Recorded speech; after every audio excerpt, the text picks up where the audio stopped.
Assalamualaikum warahmatullahi wabarakatuh. Perkenalkan, nama saya Kamila Musid Saadah dari kelas PAI 1A.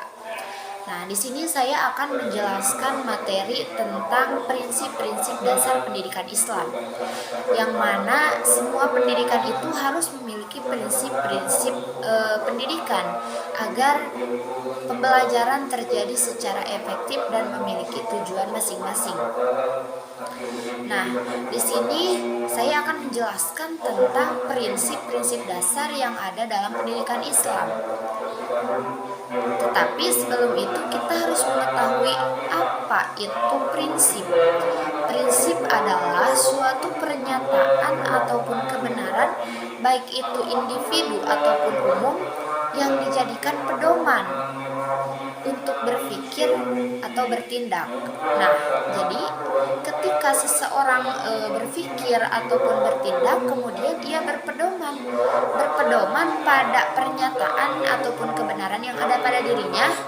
Nah, itu artinya orang tersebut sedang menjalankan prinsip yang ada pada dirinya, yang mana semua orang pasti memiliki prinsip masing-masing, tetapi tidak semua orang juga mengetahui ataupun menyadari bahwasannya itu adalah prinsip pada dirinya.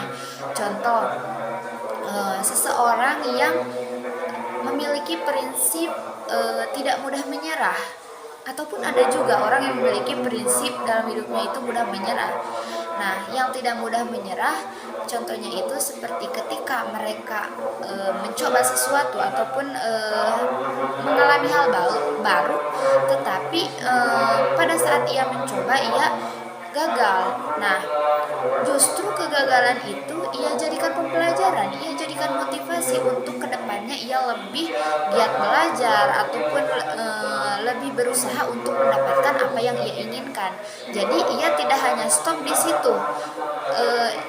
Ia tahu ia gagal, justru kegagalan itu ia jadikan sebuah kesemangatan. Nah, sama halnya dengan manusia, pendidikan Islam juga memiliki prinsip-prinsip dasar dalam pendidikan.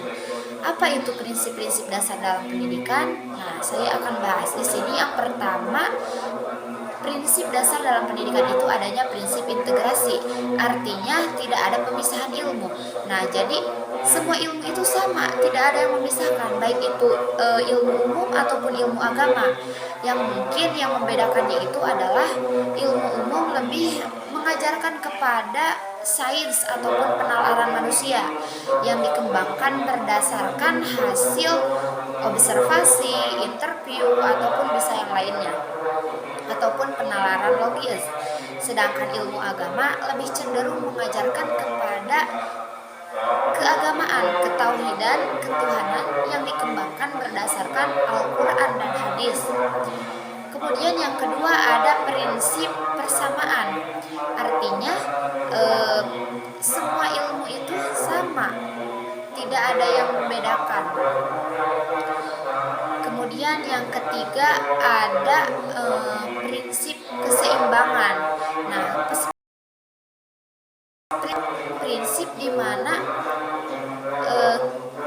harus ada keseimbangan antara material dan spiritual. Jadi tidak hanya memberatkan salah satunya, baik itu memberatkan material ataupun spiritual. Karena dalam pendidikan perlu ada keduanya agar seimbang, agar tidak ada kecacaran ataupun pusat. Jadi mungkin dalam spiritual adanya karya ataupun keimanan kita, keyakinan kita untuk menjalankan pendidikan. Sedangkan material adanya biaya ataupun biaya untuk kita bekal pendidikan. Karena walaupun sekarang ada bekal, tapi tidak ada keyakinan untuk kita menjalankan pendidikan tidak akan berjalan dengan lancar. Ataupun ada keinginan, keyakinan, keimanan, tetapi tidak ada biaya, itu juga kurang efektif. Maka dari itu keduanya harus saling melengkapi. Kemudian yang keempat, adanya prinsip pendidikan seumur hidup. Nah, artinya pendidikan itu harus berjalan secara terus-menerus, tidak boleh putus. Mengapa? Karena ada ungkapan seperti ini: tuntutlah ilmu dari mulai buayan hingga ke liang lahat. Nah, artinya dari kita mulai dilahirkan, dari kita kecil masih kanak-kanak hingga akhirnya kita meninggal, selama itulah kita berpendidikan, selama itulah kita mencari ilmu. Karena mencari ilmu itu tidak harus di sekolah saja, di mana saja kita bisa mencari ilmu. Semuanya bisa dijadikan pembelajaran. Bahkan kegiatan sehari-hari kita itu juga dapat menimbulkan pembelajaran. Ada hikmah yang terkandung di balik semua yang kita lakukan, ataupun dari pengalaman kita. Nah, semua itu bisa dijadikan pembelajaran dan bisa juga disebut pendidikan. Kemudian di sisi lain mengingat bahwasannya kita itu dituntut untuk menjadi guru ataupun pembimbing bagi diri kita sendiri, supaya kita itu terhindar dari kehinaan. Karena orang yang paling hina itu adalah orang yang tidak memiliki ilmu, bukan orang yang miskin ataupun seperti apa. Justru orang yang paling hina itu adalah orang yang tidak memiliki ilmu. Dan ilmu dapat menaikkan derajat seseorang.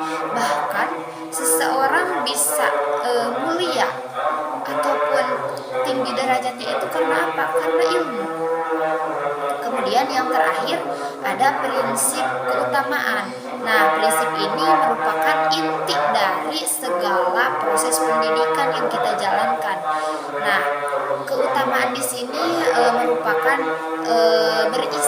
berisikan nilai-nilai ketauhidan. Nah, nilai tauhid yang paling tinggi adalah keimanan, sedangkan nilai ketauhidan yang paling rendah adalah perbuatan syirik. Nah, mungkin itu saja yang bisa saya sampaikan. Mohon maaf atas segala kesalahan. Wassalamualaikum